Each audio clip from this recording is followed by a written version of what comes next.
Welcome to the Spool podcast. Unwind with Dr. Nils Roemer, Dean of the Bass School at UT Dallas. So we're really excited to have you here. Anthony Dorsett, born 1973, all-time NFL star, son of a highly celebrated Pro Football Hall of Famer, your father, Tony Dorsett, but also local. You went to high school just around the corner, J.J. Pierce, and then off you went later and you got your college education plus, your kind of starting point for football at Pittsburgh, right? Well, starting for point for football was actually probably Pop Warner ball when it started in Atlanta. Me and my mom lived in Atlanta before I actually moved to Dallas here to finish high school at J.J. Pierce, like you mentioned.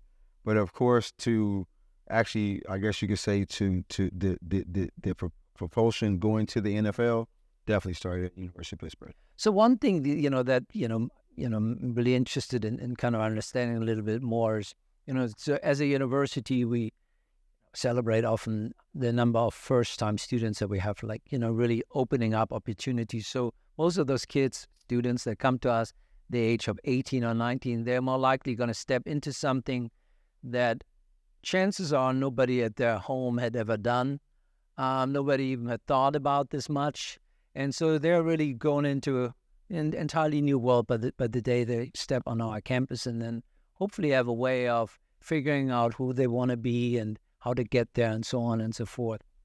So, kind of being the first can have its challenges and kind of uncertainties, but being the son of also has its own challenges of sorts, or has a very different dynamic. Yeah. So before we get into this, and I know you've been asked that question many, many times, just if you don't mind, just walk us a little bit back. Was there ever a time when you said, I really want to,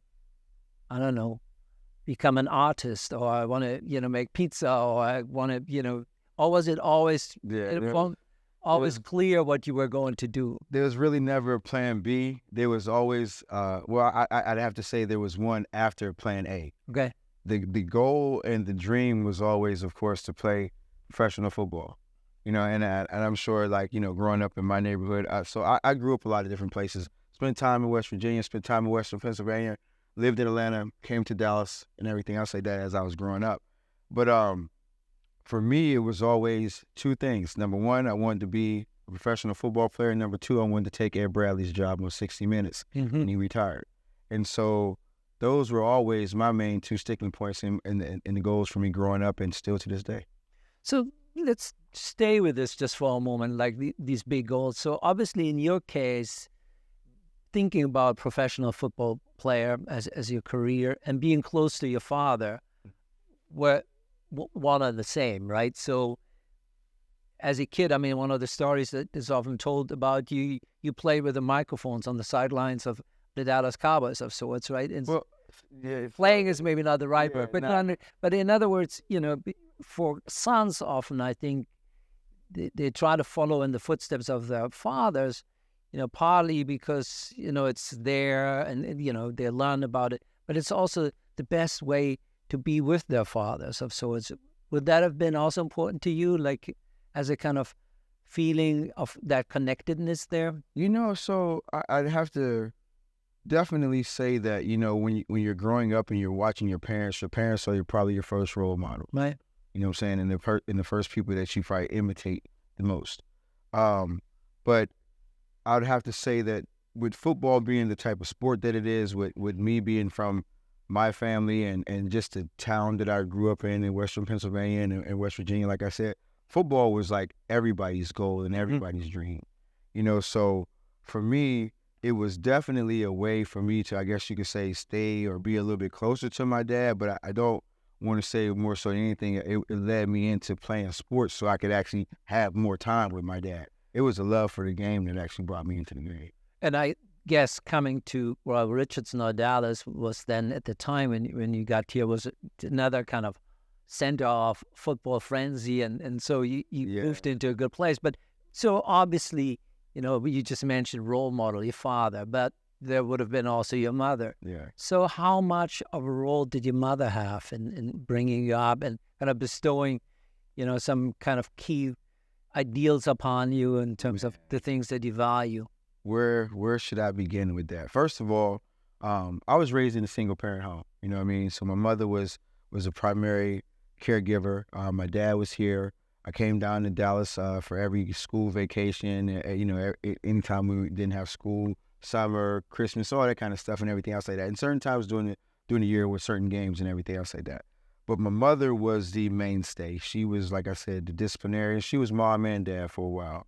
And I'm so thankful and grateful that she was the way she was, and that I had the type of mom, and I have the type of mom that I do. She was the one who actually got me on the right track. You know what I mean? I can recall the time in my life. I remember I was 12 years old, and I guess there was something going on in me at that age. And anytime I would get involved with things that they didn't go my way, I would either figure out a way to get out of it, or I guess I would just quit. Mm-hmm. And I just remember the day my mom pulled my card, so to say. And it was like, hey, she recognized that in me. She said, look, men don't do that. Men don't run from their problems. They figure out a way to go through them, or they go over their obstacles, but they don't run from them. And she pointed out to me what I had been doing. And when she actually pointed that out, I took ownership in it. Mm-hmm. And I told her that day that she would never be able to say that to me again. And fortunately for me, that same year was my first year starting to play organized football. And I think that during that time and that whole era, that time period actually was getting me prepared for what's going to happen later in life. But through her sitting me down, checking me, and like bringing it to my attention was one of the major key points of, I guess you could say, growth in my life. Your growth. Yeah, no, it's easy to see how without the idea of, facing your challenges, it would have been virtually impossible for you to become a professional football player, right? Football is all about disciplines and go tough times. Deal with the tough times and be able to make those type of adjustments, and, as you're going through them as well. Yeah, it was critical. So just because you're so local with your high school, as a way of thinking about it, so as you were finishing your high school time, you were balancing then your love and commitment to football and practice with your academic responsibilities. Was that difficult at times just to uphold all of this together? Or so it really wasn't difficult because, no pass, no play. Mm-hmm. First and foremost, if you're not going to be a student, you can't be an athlete. Mm-hmm. So the two go hand in hand.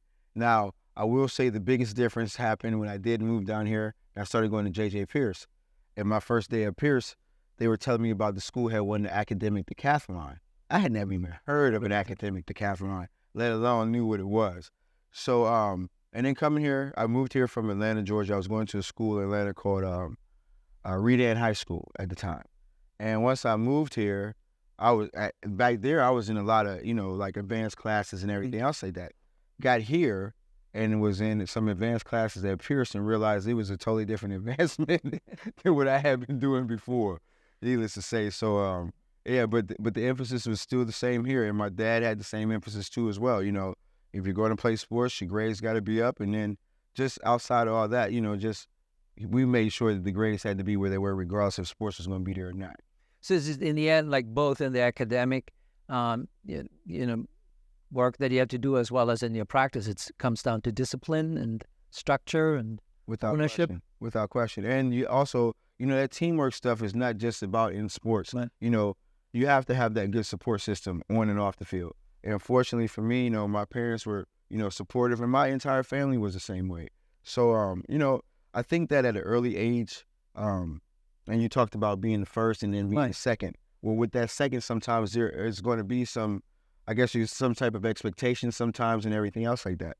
And so for me, I never looked at him as a pressure or anything else like that. But I did want to live up to the expectations of being that type of student, being that type of kid, being that type of man eventually, So yeah, education was key, and like I said, having that true support system all around you.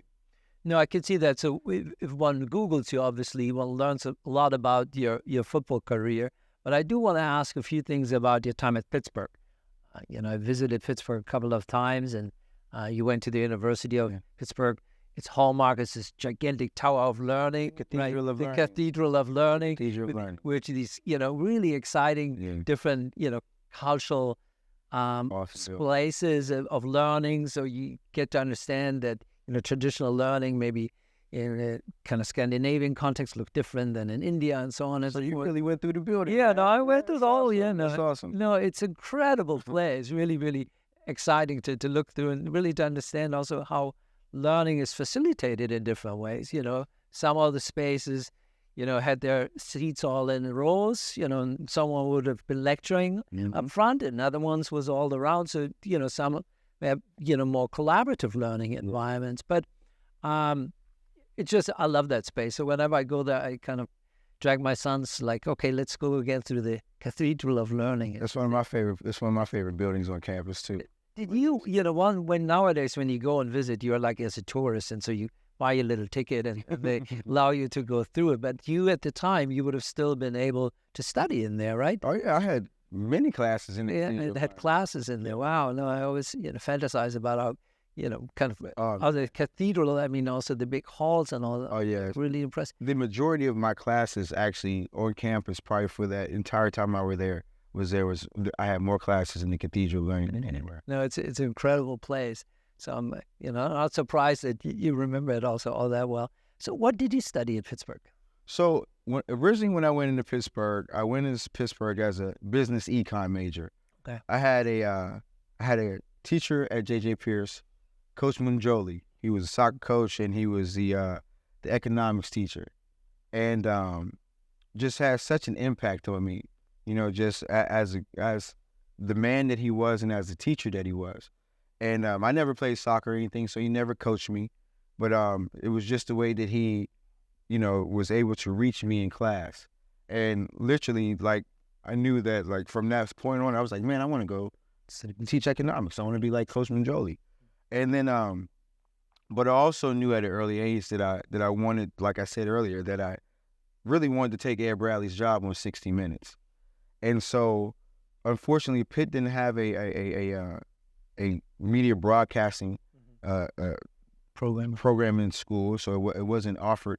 So as I was going through the business school and I wanted to get more acclimated into media and things like that, I started taking communication classes. All right. Because that was the closest thing. Exactly. All right. And so you were taking communication classes in the Cathedral of Learning. And then the other obviously famous story that often gets told is as you arrived in Pittsburgh and got ready, I guess, for your first game or practice or whatever, you walked in and then you just saw the photos of your father everywhere, right? Well, so Pitt is in some aspects, in some places where you go, it's almost a shrine to Tony Dorsett. Yeah. You know what I mean? And so actually what ended up happening is, growing up as a kid, I never looked at my dad as being Tony Dorsett, the football player.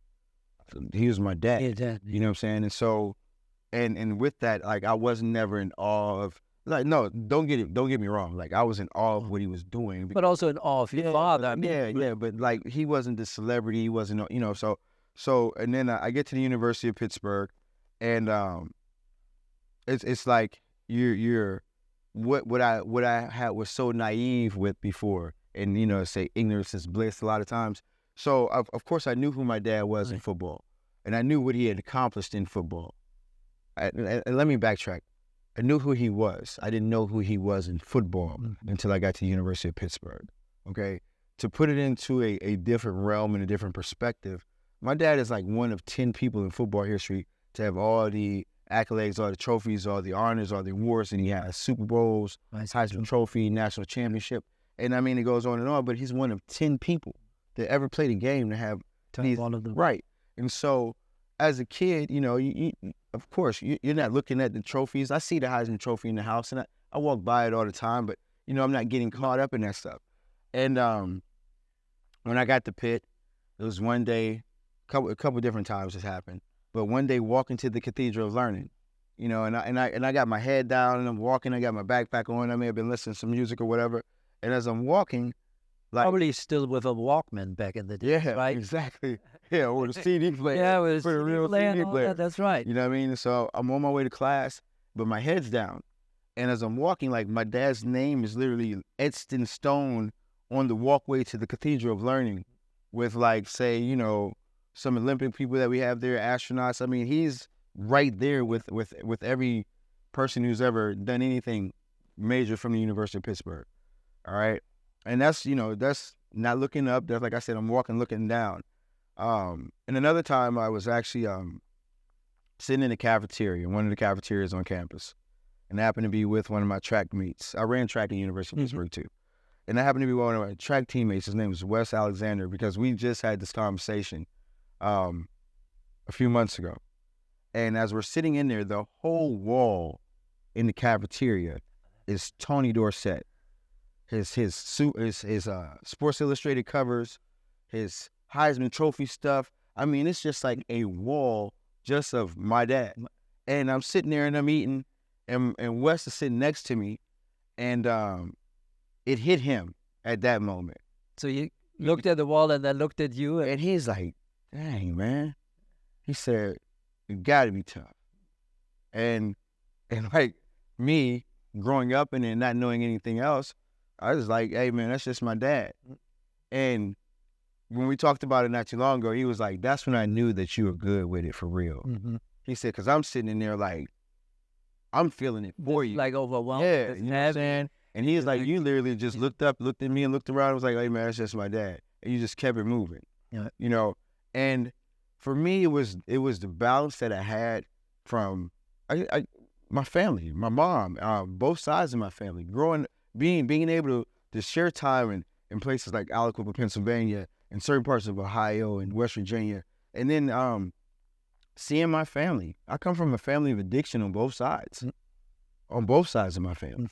You know what I mean? So, with that football, yeah, everybody saw that, but you take that football away, Tony Dorsett, those Dorsetts and everybody else, they're normal people. They got everyday problems just like everybody else, so nothing, I never was in a place where I felt like I was above anything. You know what I mean? I was so grounded and level-headed simply because, just my life experiences, seeing what I've seen already. But it's still, it's sometimes though also not just a question of how you were in that situation, like in the cafeteria, you looked and you just kept eating, but how others would have seen you. Was that challenging at times, that everyone always made that leap quickly? Oh, you're the son of, or? Oh man, I have been, all my life that has been, something that people have always had, I guess you could say, preconceived notions. They made certain judgments before they met me. They thought, or they expected me to be a certain kind of way, or whatever it is, simply because of what they expect from hearing about my dad or who he is and everything else like that. Not knowing that my dad grew up in the projects, not knowing that my dad was poor, growing up one of 7 children, not knowing that, it was days that they didn't eat, he didn't have clothes, whatever the case may be. Nobody knows that. They just see, they just see the celebrity, they just see the fame, they just see the glitz, they just see all that kind of stuff. It's stunning how much this actually shapes also what nowadays one finds about you. So obviously, thinking about this interview today, I was like looking you up a little bit, and then I was playing around with my AI, and I was like, okay, simulate this conversation, give me some ideas about questions. And obviously, every question invariably that the AI suggested was about you and your father. So it's like, okay, I don't really need, this still, but it draws on the same information, and it just perpetuates a particular way of, which is important about you, who you are. You are, obviously the son of, but you're also just entity in your own right. And so I thought that was interesting, also just realizing it's not just, the Wikipedia entries or the famous alarms from J.J. Pierce, website where you see it, but it's everywhere, where once you Google your name or you put it into an AI, you're getting the same version. Let's go back to education, Cathedral of Learning. We've got to stick with that for a moment longer. You and I talked at the beginning about how you said, well, I'm a little biased and obviously think that football is the team sport in the terms of the types of things that one teaches one far beyond the football field. What do you think are those, things that you were taught or learned by playing football that have, stayed with you and kind of have, shaped your life to this day? First of all, teamwork is the first thing. I mean, and no one is bigger than the team. Right. So, and then that first and foremost, communication, being able to get your point across, being able to be clear and open and precise about what the goal is and how it needs to be accomplished. Time management. Well, it's all about time management of football. Yes. You're just a little bit off, and everything is off in football, right? Yeah. If you throw, so if you run. Yeah, and but just the game and the different things that you're able to learn, problem solving on the run. It with football and with sports, of course, you're making moves and you're analyzing things at going 100 miles an hour, and then just being able to honestly be in a room with 100 different people from all different backgrounds, ethnicities, whatever you want to, however you want to look at it, race, whatever, and finding a way to love each other, become brothers with everybody, you know what I mean, and have one goal in common, and that's just to go out there and be the best team that we can be and try to do our best.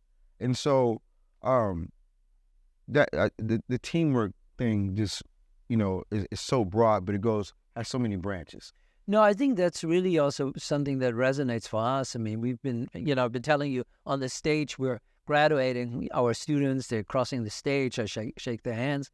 But we've had now also, generations of students who, tail end of high school was abbreviated by the pandemic, who, maybe have spent their first semester or first year even being at home. In other words, they are all introduction into education was a very lonely one without the kind of collaborative experience, without the team idea, without the kind of interaction that challenges us and who we are.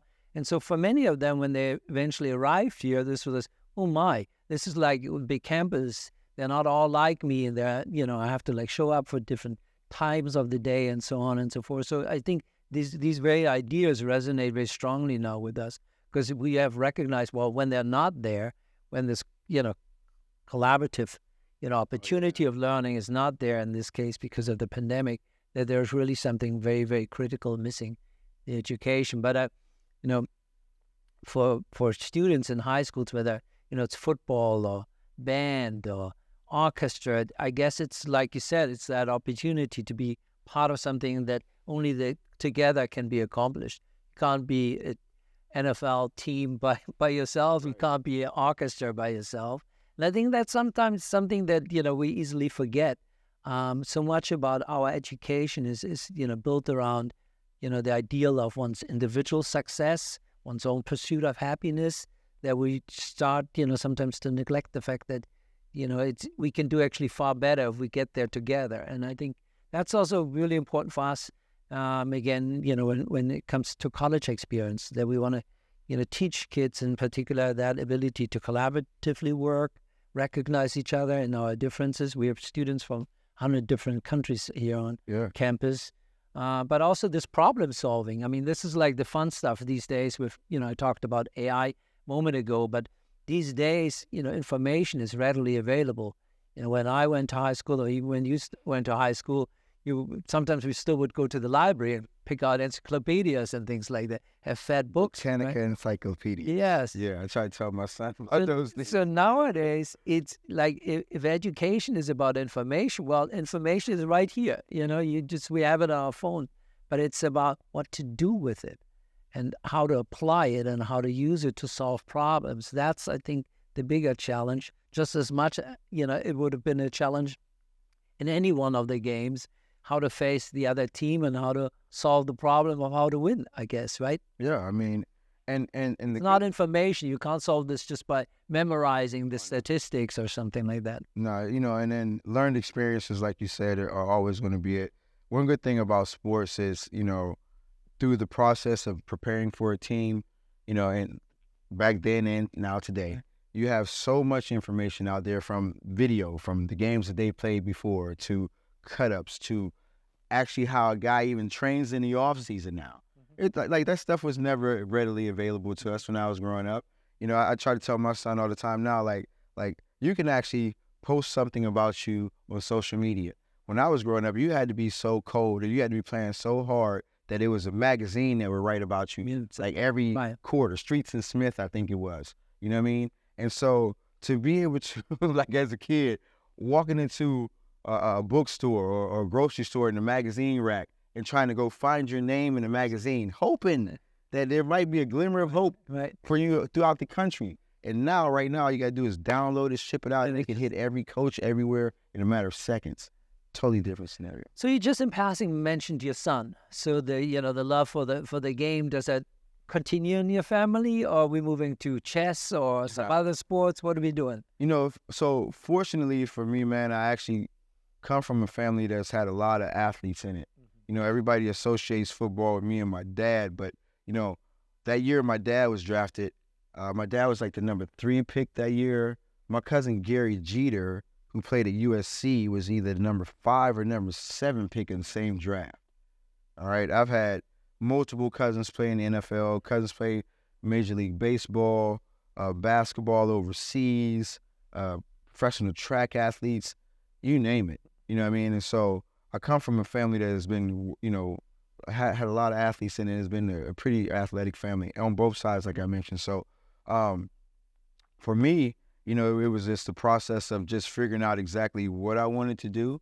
And of course, like watching my son now, he's in the same process. Like he loves basketball, he loves soccer, he loves football too as well.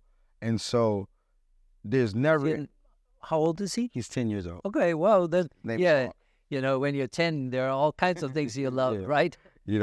And but he's definitely a little athlete already. He's taken to a lot of different things, and I think that's the cool part about it, is allowing him to be able to get out there and experience everything and make his own decision. My parents didn't force me into football. My dad tried to get me not to play football.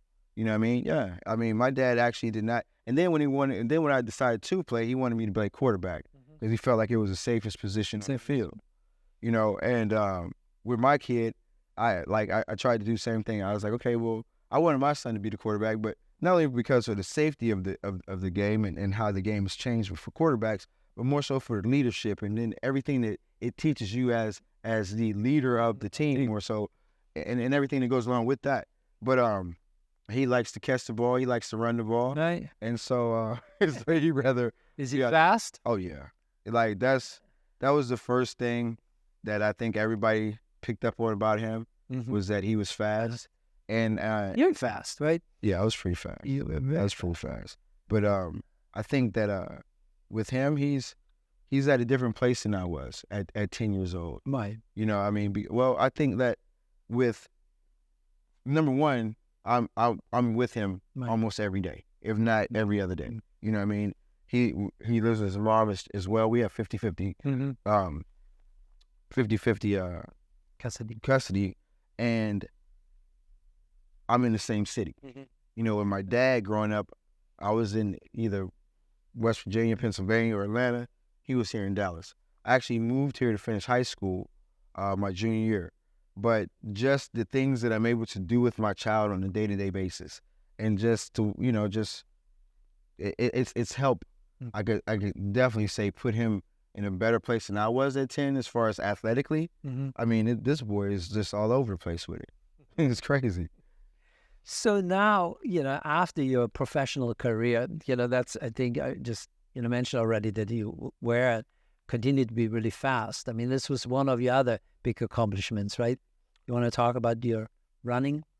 So I always was told that I was fast. My dad's always been fast, and everybody knows that whole thing. And so growing up, my uncle, my mom's brother, he used to always be like, nephew, man, you should run track. You should run track. You should do this. You should do that. And I saw the guys who ran track. I was friends with guys who were state champions at track. And these dudes ran, it was beautiful. It was like poetry in motion. Just you hear that song, dun, dun, dun, dun, long legs. Yeah, like, what was it, Chariots of Fire or something like that, Like that. And so I'm watching these dudes and I'm seeing like how different they run than I do. I ran like a football player on the track. These guys ran like track guys playing football. And so I never really paid too much attention to it. My Sophomore year at Pitt, I ended up getting hurt. Had some weird knee injury and really didn't know how it happened. Couldn't remember where it came from, but needless to say, I had a calcium deposit on my patella tendon. And so I would literally just be walking and my leg would just give out and I would just fall, right? Or I could be backpedaling and I would just end up on the ground. I'm like, what happened? And back then medicine wasn't where it is today. You know what I'm saying? Like people just weren't going to get MRIs. You could go get an x-ray, but MRIs just weren't that readily available all the time. So we did some x-rays and nothing was showing up on the x-ray because of course it was more so tendon than bone. Right. So finally got an MRI, found out what was going on. At that point in time, my dad was like, I don't want you getting knee surgery. They wanted to go in the scope and do whatever else. And my dad was like, you're too young, don't get it. And he had just torn his ACL, which made him retire. So of course, I'm sure he had some apprehensions about everything that he had already experienced too. So the doctor said, hey, you're going to have to get on a serious running regimen to strengthen that leg back up because my leg had atrophied so much, it looked like it didn't even belong on my body. So I was just telling this story the other day, man. It's so funny. So long story short, I got 3 of my football teammates. They're already on the track team, and they're like from Virginia, from Pennsylvania, and they all state champions from wherever they're from at everything they're doing. So I would see the track coach, rest in peace, Coach Lewis. I would see the track coach every day at academic support services for the athletes. Like we had our own place where we go get tutors and do our schoolwork and everything else like that. So once I was told I needed to join the track team, I seen Coach Lewis. And I was like, hey, Coach Lewis, can I come out and be on the track? Can I run a little bit? Yeah, Coach Lewis knows who my dad is and knows, that I'm fast and everything else like that. And plus, we already got 3 football players on the track team. So he's like, yeah, Mr. Dorsett, come on out. He does a little bit. We're out there at 3:15. Get with your boys. They'll tell you what to do, everything else like that. So 3:15 comes that day, and it was actually a Monday. I go to track practice. I go through the practice with everybody, and it's a cool practice. Of course, I end up running more than but it's a cool track practice. Okay, so I'm in my head jumping down. Right. Oh, I'm on the track team already. So the next day, after track practice was over, he was like, okay, I'll see you tomorrow at 3:15. I'm like, yeah, coach, I'll be here tomorrow at 3:15. Don't worry about it. So I get there at 3:15, and I walk up the hill with my teammates that are on the football team. All right, we're all talking, laughing, chopping it up, everything. We hit the door to Trees Hall. That's where the basketball court used to be for a basketball team. And in there, we had an indoor track. Okay, so we ran track indoor on the East Coast. Right, okay. So we walk in. As soon as we hit the door, my 3 teammates, they quit talking to me. Like, I come in the door, and the track is set up like an official college track meet. All right? Nobody tells me that this next day that I got time trials. Oh. Okay? Yeah, so this is the day that you actually either make the track team or you don't make the Otherwise, track you team. just hang out with us. Right, or you could be the manager or something like that, but you're not going to participate. So now, my 3 teammates on the football team, they got their game faces on. They straight up and I'm like, hey, man, how come you didn't tell me? Hey, man, just get ready to line up. It's like, wait a minute. We was boys 10 minutes ago, but now it's competition. And needless to say, like that day, I think I had to run a 55-meter, 60-meter, 200, and a 400. Let alone, I had never raced a 400, period, okay? And if you know anything about indoor track, 200 meters is one time around the track, okay? So you got to go around that thing 2 times, and it's tight. It's a tight track, right? So get lined up, go through the whole day. I ended up making the times and actually ended up making the track team that Tuesday, okay?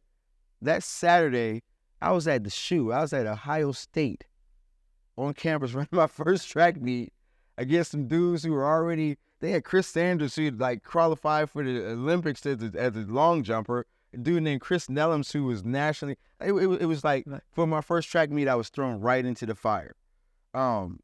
Needless to say, one of my buddies was at Ohio State at the time, Sean Springs. His dad, Ron Springs, actually played for the Cowboys. His dad and my dad were best friends when they were playing for the Cowboys. So Sean was playing at Ohio State. So I call him up. I'm like, and his nickname is Black. I'm like, yo, Black, guess what? He's like, what? I said, I'm going to be at O State this weekend. He's like, Little Hawk, what you going to be doing up here? I said, I'm running the track. And he bust out laughing. He's like, oh, boy, you about to get your toe up this week. Trust me. And I'm like, nah, man. I said, I think I'm gonna be all right. And he was like, you know who we got? We got this person, we got that person, da da da. I was like, you know who I am? You know what I'm saying? So we always just talk noise like that. And so get up there and end up running. It was probably 55 or 60 that day. And I ended up coming in third. And that was the only time I ever took third for my whole college career. After that, it was either first or second, but it was never any more thirds. And I think that I was able to, track was able to help me in so many ways because the football program was having some ups and downs. We went 6-5 basically every year that I was in. Started off my freshman year, we started off 5-0. We were number 15 in the country. Lost to Notre Dame. We ended up winning like one more game the rest of the year. But with the track and not knowing and not having an idea that I would ever go out there and be that successful, because it was actually just, to try to help me get my legs back together and try to, get strong again. But I fell in love with it, man. I really did. And then the individual success that I was having in track was able to offset some of the team success I wasn't having in football, right. And I never knew that I would end up having the career that I had in track there, because like I said, I never felt like I ran the right way. But thankfully, man, and by the grace of God, sounds as if you were running just fine, Yeah, it was. It wasn't as pretty. Do you run today still, like just for exercise and just for kind of little balancing oneself out? I'm one of those runners that get that thing called a runner's high. Mm-hmm. And it's like I never thought I would get it, but I have some of the most breakthrough moments when I'm running. So it can also be spiritual at times, you know what I mean? And so it has been one of the things that, like, even to this day, that as I continue to go through life and everything, that has helped me. I would just say, like, having some type of workout regimen has helped me stay, as far as, in a good place mentally and physically. For me, running is always a lot of pain, but I guess you have to have a certain speed in order to have that other kind of moment of that kind of realization. So maybe I'll keep going at it. Yeah, man. So I would tell you this: if you're running far and you're just running for a long time, all the time, yeah, that gets pretty monotonous. For me, what I've always tried to do is I break it up. I'm running, I'm talking, I speed, like, so I may see a pole. So you alternate the exactly. But it's one of those things, and my son he loves to run now. My dad actually ran track at Pitt. A lot of people don't know that. He only ran like for 1 year. Okay. And it was one of those things where, like, people always tell me, like, hey man, if your dad would have actually trained for the 100 meters, he would have won the gold medal. Yeah, he was. Thank you so much for coming to us here today and talk a little bit about yourself. Tell me, like, one last thing. What are you up to now? What are you doing? So now, like you heard me mention, I'm a dad. I love being a dad. That is the most fulfilling thing I've ever had in my life, as far as a job or a duty. I'm so glad that I actually waited till I wasn't playing anymore. I actually have a podcast, my own podcast. All right. Yeah. It's called the Dorsett Daily. And I'm so excited about starting that. And, of course, it's going to deal with sports, but I'm going to be more so talking about a little bit of everything because, in sports is just, I guess you could say, a platform to be able to dive into some different things. And every athlete is doing a number of different things outside of basketball, football, soccer, whatever they're playing. And so I do that. And then I'm also a football coach. All right. I coach a high school team here at Lake Hill Prep. And I've been there. This is my 3rd season now. I'm the defense coordinator and assistant coach over there. And I'm loving it, man. I'm really loving it. Sounds like you have a busy life, Thank you. Thank you.